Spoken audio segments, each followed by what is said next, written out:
Absolute dynamite. Oh my goodness. Andrew McCART, IFL TV in association with MTK Global. I'm here in beautiful Monte Carlo. With me I've got two beautiful people, Darren Barker and Chris Lloyd. Or is it Chris Lloyd and Darren Barker? Whose name's first? Well, I'm going alphabetical. Yeah, exactly. Yeah. So it's Chris and Darren. We go surnames. Surnames. Barker Lloyd. Barker Lloyd. If your first name was Alan, you wouldn't be saying that. True. True. Anyway, how are you?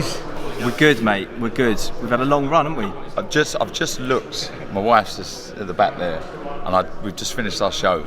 And I said, I can't call this work. No. Nah. Do you know what I mean? Like, that's because you don't do anything. We're really. just living the dream, aren't we? Yeah.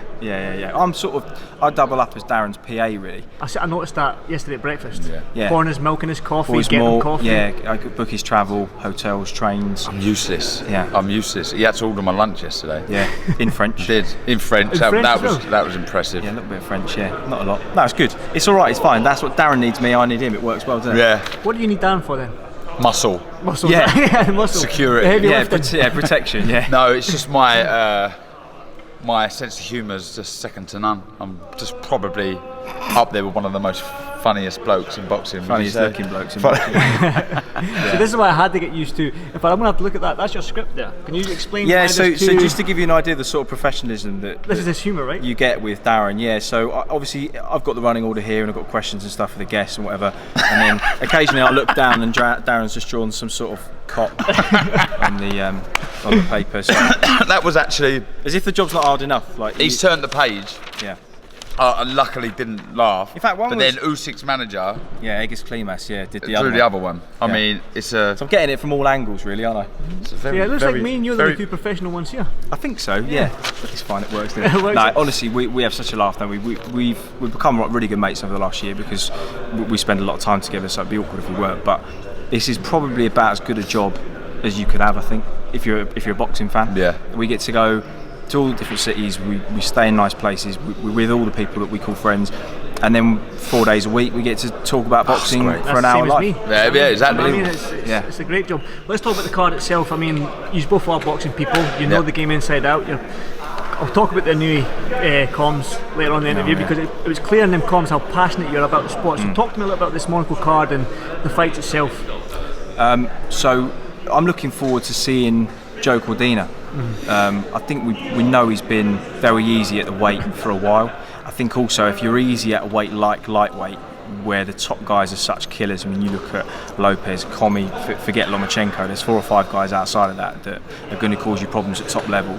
And I just think, Joe coming back down 4 or 5 pounds, he looked all right in the scales, he said he felt fine, and he wouldn't, you said yesterday he wouldn't lie to you, he genuinely felt fine, and I think he's got a much better chance of achieving at world level as super feather. Do you agree with that? Yeah, I do. We're just saying it there. He's a great fighter, Joe. Yeah, he is. And I think now he'll have some physical presence in the ring. Now, it's only £5, but it makes a big difference down at those weights. And I think, just being able to, I guess, be a bigger puncher down at super feather. I think it will bring what power he does have down to the division, and just that physical presence, being able to move your opponents around, push them. Look, Joe likes to be the superior boxer, the wizard, and use his skill, but sometimes it's nice to get in there and being able to rough up your opponent a little bit, throw him around a bit, and I think that £5 will make a difference. Yeah. So no, there's another card the fight that I'm looking forward to on this card is Cecilia Breakhouse. I've yet to see her fight. I've only seen clips on YouTube. So for me, when Eddie mentioned Katie Taylor fight, I'm sort of intrigued to see how Cecilia, because she is 38 years old, and how she gets on tonight, and if that fight with Katie Taylor can go ahead. I'd love to see it. Yeah, we were saying to her yesterday, what is it keeps you motivated? This is her 26th world title fight, 12-year career. She's done everything. She's got 5 belts undisputed. So she's at a stage of her career, she doesn't need to box anymore, but you get the impression that there's probably a financial incentive for her to keep going.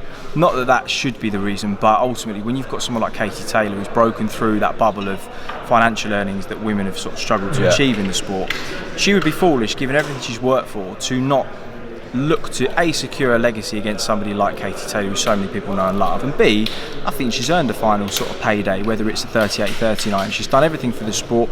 We were talking about the knockout law. She essentially lobbied as the kind of figurehead of a law that stood for over 30 years in Norway, where they couldn't fight. There was no combat sport allowed in the country, and she single-handedly took that down, boxing her home nation. She's done a hell of a lot, not just for women's sport, but for sport in Norway. So, yeah, for her to get that opportunity, honestly, proper legend, I'm kind of in awe of her. The way she carries herself, she just oozes class. Yeah. Honestly, you know, I wasn't that familiar. I know exactly who she is, but never spent any time with her whatsoever. But we had her on the show on Thursday, and she's just classy. It's like presidential, isn't she? She's just so classy, oozes sort of star quality, and you know, she certainly transfers it into the ring. And I agree with what Chris has said. You know, she does deserve some big dollars, and I think that fight with Katie Taylor is a great fight. We just had Savannah Marshall, and she favours just Katie Taylor. Thinks it'll be a very good fight, so let's hope she does the business tonight, and we can see that fight next year. I want to talk about the old Russian affair again. It's another two fighters I haven't seen much of. I have been on YouTube, but I don't want to stereotype, but when you've got two Russians, we know what the Russians bring to the table. Eastern European fighters, we know what they bring to the table. So when you've got two of them fighting for a world title, I mean, can we expect nothing less than a war? I think so. Yeah. Don't get me wrong. I think it will be very educated and a lot of thinking going on, you know, because, you know, between them I think they've got over 700 amateur fights. It's ridiculous. So there's a lot of class there and boxing know-how, so they might cancel each other out at times, but I think watching Batayev, you know, he's aggressive. He's the more of the aggressive out of the two. Likes to come forward with his hands down, rely on his reactions. But Sputin, we were just saying a second ago actually that it's a pick'em. A lot, you know, it's split Russia really. I'm favouring Rasputin, if I'm honest. I think I like what I've seen. I've again said to Chris that reminds me a lot of Lomachenko in the fact that he uses the angles very well. He spins around very quickly before you know he's behind you, sort of thing. And I think with Batayev being very aggressive, I just think he'll be able to find these angles a lot easier because of the force that he'll be coming forward. So that it will come alive, no doubt. At times in that fight, it will be high class action. I'm guessing you agree with that, Chris? Yeah, well, I can't add too much to that. I think Al Siesta said the Russians are kind of favouring Batayev. It seems like the Westerners favour Rasputin, probably because of the Lomachenko factor. And you can certainly see the influence of Anatoly on Alex Rasputin. So, yeah, it's a good fight. I think Bob Arum, of course, he's in a bit of a rock and a hard place with Terence Crawford at the moment, because, you know, they're not working with PBC, and Al Heyman's sewn up, you know, 95% of the welterweight. So I think Rasputin to win, even though it wouldn't be a bona fide unification. Yeah, the lights have gone out. Even though it wouldn't be, you're about to make me a little fake bow tie.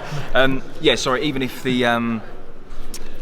even it wouldn't be a bona fide unification, he goes into that with a WBA regular and Crawford as a WBO. It's a unification of sorts. I think that's what Aaron would probably like to line up for Rasputin at some point next year if he wins. So this is good lighting, by the way, for you. This is coming across nice. Yeah. Do you prefer it with the lights on or off? What was better? On. Yeah, good. So annoyingly, Chris didn't turn up with bow tie today. So there's another thing you didn't see. I made him one. And he didn't wear it. It didn't wear. You didn't see it, did you? I mean, it was a good job. It really was. Yeah. The only issue, it was cutting the blood supply off to my head, and we had an hour of live TV to do, so I'd sort of had to take it off. But I do thank you for your efforts. Yeah, I'm not ungrateful. It's coming across that way, mate. I kind of get that feeling. I get that feeling as well. Yeah. It's amazing what you can do with a bit of elastic. A bit of black elastic. Yeah. Well, let's talk about the Inoue comms, because I tweeted just both saying, wow, I enjoyed listening to you as much as I enjoyed watching the fight. I mean, I don't want to give you any more of a big head because Twitter did love you for it, but it was brilliant. How did you enjoy it? You must have enjoyed it. Well, firstly, it helps when you sort of have chemistry with someone. Obviously, we work together, so we bounce off each other, and we understand each other's humour and I guess strengths and weaknesses, really. Yeah. You know, and it was an honour to call that fight. It really was. And we are massive fans of boxing. We are boxing fans. You know, Chris hasn't just stumbled across boxing. He's a big fan of the sport. So when we sat there calling it, we said before, like, we were watching fights. together, we do you're that anyway. commentating anyway. You know, you're talking, oh, he should be doing this, he should be doing that. Look what he's doing so well. It's amazing. Then inevitably at the end of the round, you'll say, oh, I've given that to such and such. Yeah. So you're basically, I mean, there's a bit more effing and blinding going on, but you know, when you're commentating, you're essentially just talking about it as a fan, and it's brilliant. And obviously the fight helps. It was a superb fight. It really was, wasn't it? It was a great fight, and we were just buzzing. You know, there can be a lot of negativity on Twitter. We've all probably been accustomed to it or fallen victim to it, but yeah, it was. I'm just glad that everyone enjoyed it. It was just, it was nice to get the positive comments. I know how much it meant to you. It was your proper big debut, wasn't it? Yeah. And then it was. Well, wasn't going to. Well, can we talk about the prank? Of course you can. Yeah. Yeah, because he So basically what happened was, so it sort of ties in with the comms anyway for Inoue, because like Chris said, he's not going to Saudi. I'm doing it with Jim Rosenthal for the World Feed. And I was sat at breakfast with Scott Hamilton from Matchroom, and I said, I want to prank Chris. So I said, what I can do is, because his phone had broke as well, so I knew that he couldn't get contacted by anybody.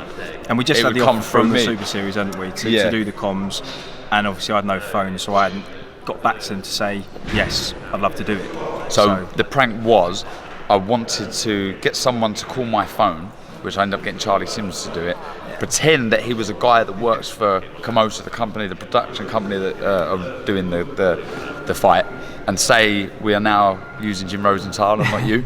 But Charlie Sims has absolutely nailed it. Credit to Charlie. Nailed it, because he was on the phone. I don't know if you've seen it. You see he's about, I mean, a good minute and a bit. Yeah. Which, you know, I had no idea at all. It sounded exactly like the guy that we liaised with. I don't know how he knew.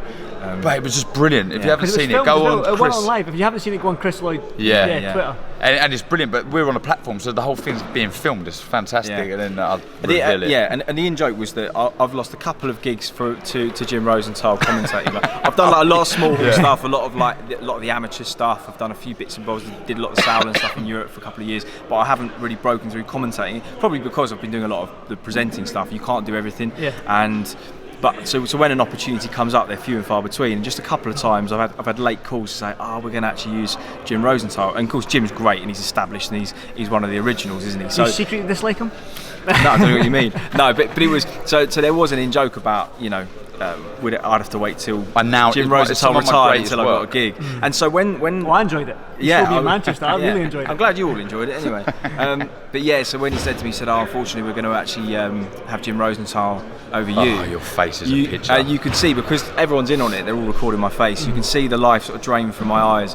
And then Darren, I didn't even realise you were like. I mean, you took about 8 sips of water, just anything. You were saying hello to people. I nearly exploded. I pulled you down as well. And you looked at me, and nobody was saying hi, Andy, or whatever. You just looked at me. And, I was just in tatters. Honestly, I could not stop laughing. But he thought that I had spoken to the guy, and I already knew the news. Yeah. Heard the news that because when you started laughing when he hung up the phone. I assumed he was laughing because of the Jim Rosenthal thing, and he knew already. So I still had no clue. And then he turned the phone around, looked at me, and went, "That was Charlie Sims." And mate, the relief was unbelievable. I bet. But that's the thing. This story probably isn't doing it justice. Go on your Twitter. Just watch the prank. Yeah. Don't worry about us waffling. Prank. Yeah, just watch it. So then to fast forward, and we found out the day after it was going to be on Sky because it's a world feed. That made me quite nervous because, you know, again, I've seen people sort of thrown to the wolves a bit because boxing fans are pretty particular about what they want, and sometimes they don't like a commentator. There'll be as much talk about that as there will about a fight. So in my head, when we came off air, you looked at me and you said that was great. And all I was hoping was that there would be no comments about the commentary. I didn't care about any positives, I just didn't want there to be any talk about it, almost like no news is good news. Yeah. So when we opened our phones, there was like 1,000 comments in the week that passed, just saying how great it was and how much they enjoyed. Fuck me. Jeez, that's a great week. Wow. Oof. Okay, that's what we got. That's what we got later. Yeah, so just for it to be so positive and for people that liked us, given we've worked hard for a year, we've enjoyed things, is wicked. And it's opened some doors for us because we've had offers from the Zone and the Super Series to do some comms next year. So we'll be doing that. Well, that's good. Does it help that the fight was so good? Yeah, of course it does. I mean, because your enthusiasm came across. As, like I said to you, I said to you when I interviewed you in Manchester, I said you can almost feel the enthusiasm when it comes from you, Dan, because you're not just a fighter, an ex-fighter. You're a huge boxing fan. Yeah. This is my life. What I struggle to not to do though is go, whoa, whoa. No, I like it. I like it when you do that. Again, if I'm at the fight or I'm at home watching it, I'm doing that. Whoa! I can't help but do it. You do that as long as I'm talking through the play-by-play. Yeah. In those crazy moments, Darren can do whatever he wants. That's the one thing I think. That's probably why you're good together. Yeah. In The odd UFC, couple. we are. Yeah. He's the weirdo. No, well, have a word. In UFC, they do that really well. They've got a couple of people that almost act as hype men when there's Joe a Rogan moment. does it, yeah. Joe Rogan's brilliant at it. Buncey's really good at it on 5 Live. Mike Costello's always on task. He'll talk to exactly what's happening, where in the ring they are, what punches landed. Buncey's just losing the plot, but it adds to the thing, and that's their role. So the fact that it worked well, just given that we love working together, is a dream. So yeah, roll on next year. Let's talk, before we roll on next year, let's talk about Saudi. Unfortunately, you've not been invited. I'll FaceTime him every day. Every meal. I want to get your What should I order, Chris? Chris, where'd you get the milk? Yes, where do I pick up the keys to my hotel room? Yeah, have you booked my flights? I'll book your flights after this, don't worry. Oh, you're a good man, Chris. Can you book my flights? I come straight to you as well. Absolutely not, no. No, I'll use Oscar. Oscar's Oscar's your guy, Yeah, Oscar's my guy. Coogan's got Uma. Exactly. I need a little PA. Yeah, I need a little you PA. do. You know, I've seen Darren, man, you've lived a life since you've been here. Yes. Somebody running after you. I know your wife's here as well. Hey, yeah, living the dream. Definitely, living the dream. Certainly. Let's talk about Saudi. I want to get your thoughts on Joshua Ruiz. I mean, massive fight for Joshua. I mean, I've spoken to numerous people since I've been here about the fight. Yeah. Some people think Ruiz, some people think Joshua's going to do it. What's your thoughts? I'm going to go with Anthony Joshua. I think I like what I'm hearing from him. I like his attitude. I like that he wants to make a statement, doesn't just want to get the win, he wants to really do it in superb fashion. And I think he's going to come out, I think he's going to be smart but going to be aggressive. That's my opinion. I know probably Chris will touch on this a little bit more, but he brought in Angel Fernandez into camp, which is good. He's very knowledgeable and will bring a different, something different to his style, I think. But I just think he's going to go out there, grab the fight by the scruff of the neck, and I think he's just going to really be aggressive, but not do anything silly. I think hold the centre ring and let his shots go and just don't show Ruiz any respect. I think that's the thing, is that he did make some quite glaring mistakes last time.